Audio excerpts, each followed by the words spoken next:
नमस्कार। सोमवार को बड़ा नाटकीय घटनाक्रम नई दिल्ली में हुआ, राजधानी में हुआ।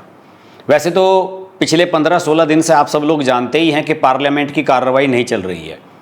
एसआईआर के मुद्दे पर दोनों सदनों को विपक्ष ने ठप कर रखा है। ऑपरेशन सिंदूर पर 2 दिन चर्चा हुई दोनों सदनों में। उसके बाद विपक्ष ने कहा कि हम एसआईआर पर चर्चा चाहते हैं और उसके बाद से दोनों सदन ठप चल रहे हैं। सोमवार को उम्मीद थी कि कुछ कामकाज होगा, लेकिन बंद कर दिया गया, सब ठप कर दिया गया। दोनों सदनों में हंगामा हो गया।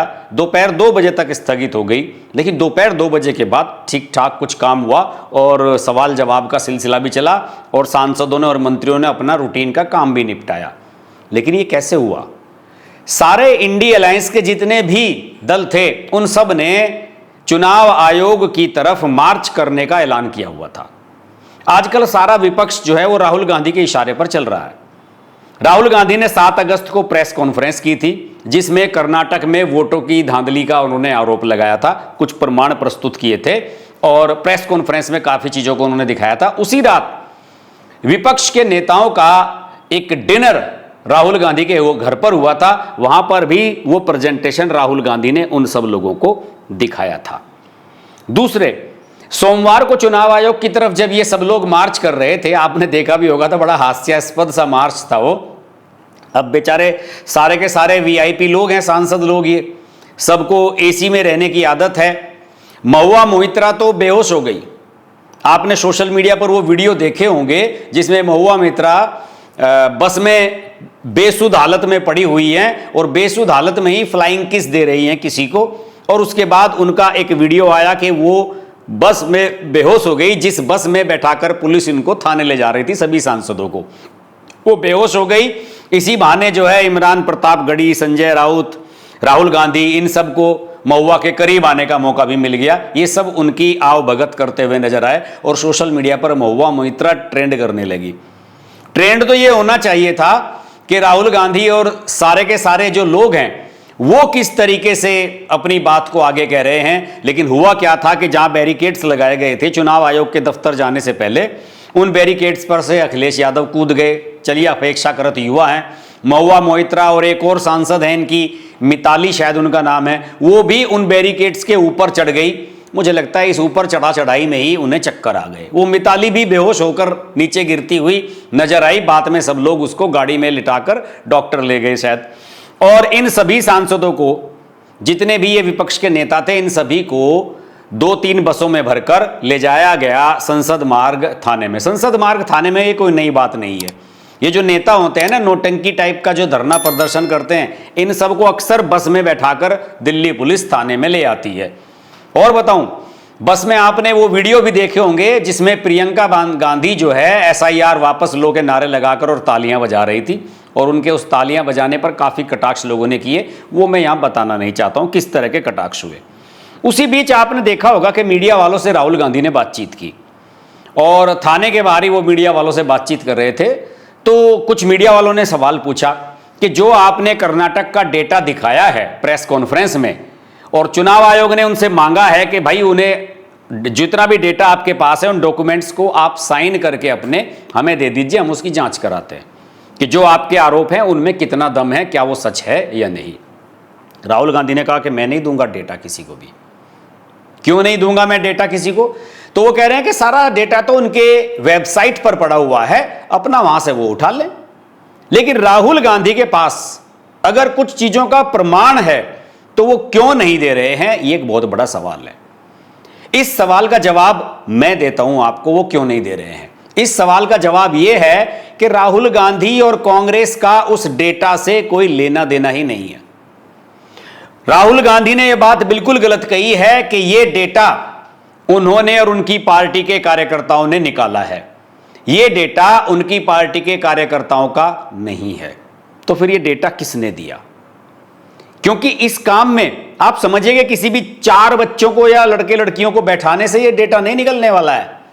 इसके लिए आपका माइंडसेट एक रिसर्चर का होना आवश्यक है। आपको उस पूरे प्रोसेस की जानकारी होना आवश्यक है कि ये मतदाता सूचियां कैसे बनाई जाती हैं और कैसे ये आगे बढ़ती हैं, कैसे इनमें स्क्रूटनिंग होती है, कैसे सारा सिस्टम काम करता है। तो ये किसका काम है? आपको मैं बता दूं कि आपने अक्सर नाम सुना होगा एडीआर का, एसोसिएशन फॉर डेमोक्रेटिक रिफॉर्म्स। ये एक एनजीओ है। 1999 में Indian institute of management IIM Ahmedabad के कुछ प्रोफेसर्स ने मिलकर ये एक एनजीओ बनाया था। और इस एनजीओ को बनाने का उद्देश्य यह था कि राजनीति में जो भ्रष्टाचार है उसका खुलासा किया जाए। कि इस एनजीओ में साल भर यही काम होता रहता है कि जो सांसद बनते हैं या जो लोग चुनाव लड़ते हैं, लोकसभा के, राज्यसभा के, विधानसभाओं के, उन सब के जो शपथ पत्र होते हैं, प्रमाण पत्र होते हैं, जो साथ में वो अपने नामांकन पत्र के साथ जमा करते हैं, जिसमें अपनी संपत्ति का ब्यौरा देते हैं, अपने आपराधिक बैकग्राउंड का ब्यौरा देते हैं। तो ये जो एडीआर की टीम है, सैकड़ों लोग हैं इसमें, बहुत बड़ा ऑफिस है इनका दिल्ली में।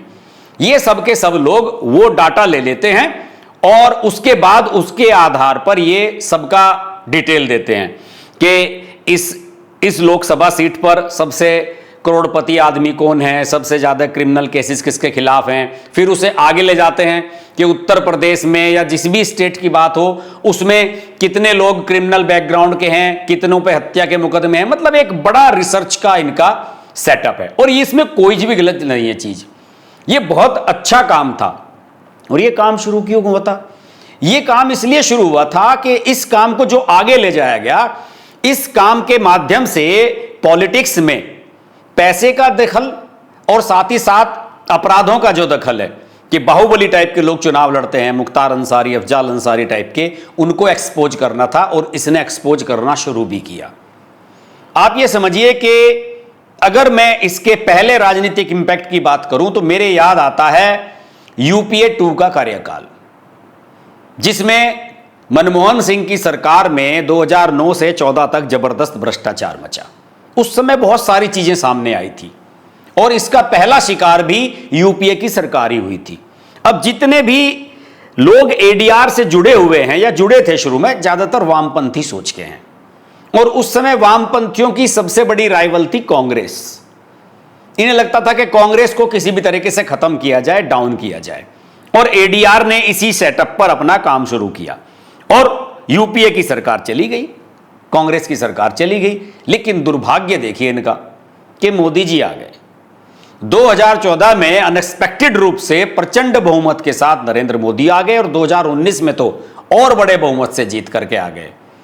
तो ये जो चीजें थी सारी सारी, वामपंथियों का जो माइंड सेट है वो एंटी कांग्रेस ही उस समय रहा। लेकिन जब बीजेपी सत्ता में आ गई तब वामपंथियों की त्योरियां और ज्यादा चढ़ गई कि ले बताइए, हमने तो कांग्रेस को बाहर किया, ये कांग्रेस से भी बड़ी मुसीबत आ गई। क्योंकि हिंदुत्व से, हिंदूवादी सोच से, इन सब से तो इन वामपंथियों को बड़ी दिक्कत है। तो उसके बाद से इनका अभियान सारा का सारा जो है वो एंटी नरेंद्र मोदी हो गया है। और आप देखते होंगे बार बार अखबारों में खबरें छपती रहती हैं कि एडीआर की रिसर्च में आया बीजेपी के सांसद इतने क्रिमिनल हैं, पिछली बार से ज्यादा बढ़ गए। कुछ इस तरह के आंकड़े इनके आने शुरू हो गए।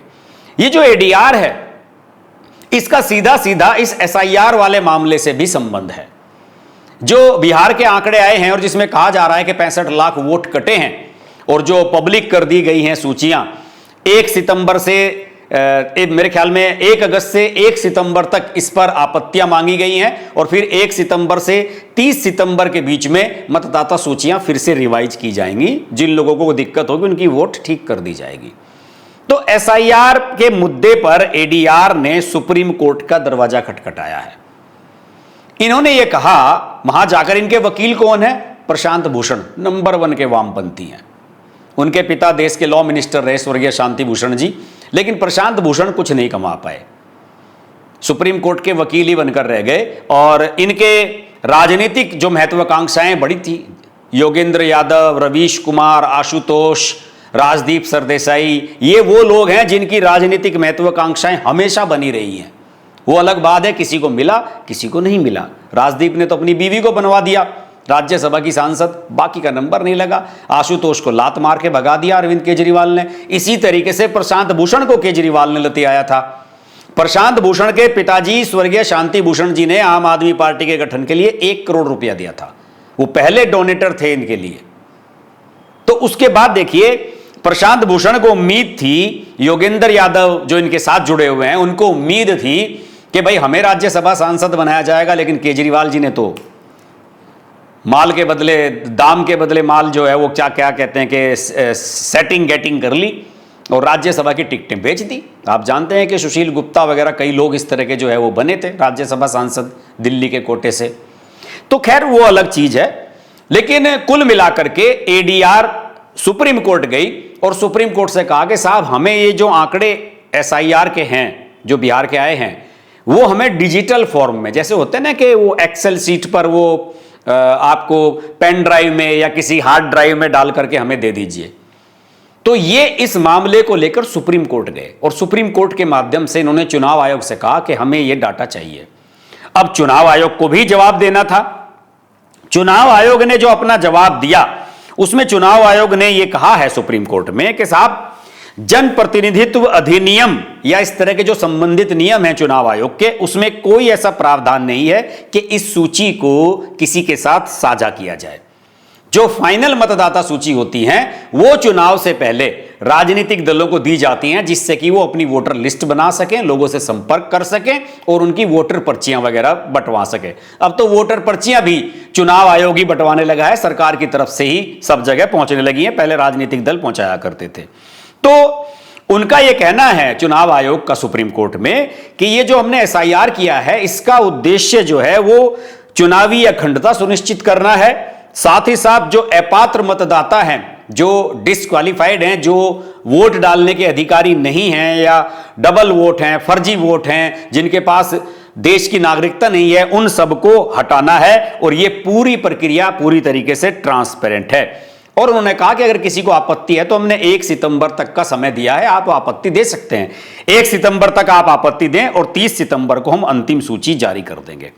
तो दोस्तों जो मेरे पास जानकारी आई है उसके मुताबिक राहुल गांधी जो डींग हाँक रहे थे 7 अगस्त को प्रेस कॉन्फ्रेंस में कि हमारी टीम ने यह रिसर्च की है, इतने मोटे मोटे कागज ऐसे लहरा रहे थे किताबें बना बनाकर, राहुल गांधी की टीम ने धेले भर का काम नहीं किया है। ये सारा काम एडीआर जैसी संस्थाओं ने उन्हें करके दिया है। एग्जैक्टली मैं नहीं कह सकता कि एडीआर ने दिया है कि नहीं, लेकिन जो मेरे सूत्र हैं उनका यह कहना है कि कुछ एडीआर के लोग उन्होंने गाइड किया और कुछ वॉलेंटियर्स इसमें रखे गए थे जिन्होंने ये कर्नाटक के आंकड़े निकाले हैं। और यह भी बता दूं मैं आपको कि अभी यह काम जारी है, महाराष्ट्र के बारे में भी ऐसा ही खुलासा राहुल गांधी करने वाले हैं। अब देखिए दुर्भाग्य की बात, जिन कांग्रेसियों के खिलाफ वामपंथियों ने ये सब चीजें शुरू की, आज उसी कांग्रेस के नेता राहुल गांधी को हीरो बनाने के लिए वो आंकड़े उनको दिए जा रहे हैं। इसके बदले योगेंद्र यादव जैसे लोग जो है प्रत्यक्ष रूप से एडीआर के साथ जुड़े हुए हैं, इस तरह के एनजीओ से जुड़े हुए हैं, वो चाहते क्या है कि यार हमें राज्यसभा दे दे बस राहुल गांधी। अब दुर्भाग्य की बात देखिए कि राहुल गांधी अपने ही सीनियर लीडर्स को राज्यसभा देने की स्थिति में नहीं है। क्यों? 3 गिने चुने 3 राज्यों में उनकी सरकार है। कर्नाटक में तो कुछ राज्यसभा सांसद बन भी जाते हैं, हिमाचल वगैरह में तो 3-4 गिनी गिनाई सीटें हैं, किसे किसे राज्यसभा सांसद बनवाएं। कई ऐसे नेता हैं कांग्रेस के जिन्हें राज्यसभा सांसद राहुल गांधी नहीं बनवा सकते, जबकि बनवाना चाहते हैं। तो ऐसी स्थिति में योगेंद्र यादव, प्रशांत भूषण, इनको क्या मिलने वाला है? लेकिन ये चाहते हैं कि किसी भी तरीके से राहुल गांधी की हम हेल्प करें, राहुल गांधी हीरो बने, राहुल गांधी मोदी को हराए और तब हमारा कुछ ना कुछ भला हो जाएगा। लेकिन ऐसा होता हुआ नजर नहीं आ रहा है। तो फिलहाल जानकारी यही है कि ये सारे डाटा एडीआर और इनके जैसे ही कुछ एनजीओज के जुड़े हुए लड़के लड़कियों ने, उनकी टीम ने इनको छांट करके दिए हैं और उसी पर राहुल गांधी उछल रहे हैं। तभी तो वो कह रहे हैं कि मैं साइन करके नहीं दूंगा। अगर साइन करके देंगे तो फिर आप दूसरे के, अगर उसमें कुछ गड़बड़ियां भी हैं, अगर वो डाटा गलत है तो फिर आप उसमें आपराधिक काम में जुड़ जाएंगे कि आप ऐसे काम पर सिग्नेचर कर दे रहे हैं जो काम आपने नहीं किया है। तो राहुल गांधी के लिए यह काम आसान नहीं है। हीरो तो बन गए लेकिन साइन नहीं कर सकते। शोर तो मचा दिया कि मेरे फोन में पेगासिस है, लेकिन फोन नहीं दे सकते अपना। तो राहुल गांधी का तो काम हमेशा से यही रहा है कि हिट एंड रन, गाली दो और भाग जाओ, झूठ बोलो और भाग जाओ, बाकी सरकार देख ले। आज के वीडियो में इतना ही। वीडियो अच्छा लगे तो भाई लाइक कीजिए, शेयर कीजिए और चैनल को अभी तक सब्सक्राइब नहीं किया है तो सब्सक्राइब कीजिए और नोटिफिकेशन का बेल आइकन अवश्य प्रेस कीजिए। नमस्कार। अगर आपको हमारी वीडियो पसंद आई तो वीडियो को लाइक करें, चैनल को सब्सक्राइब करें और नोटिफिकेशंस के लिए बेल आइकन को प्रेस करें।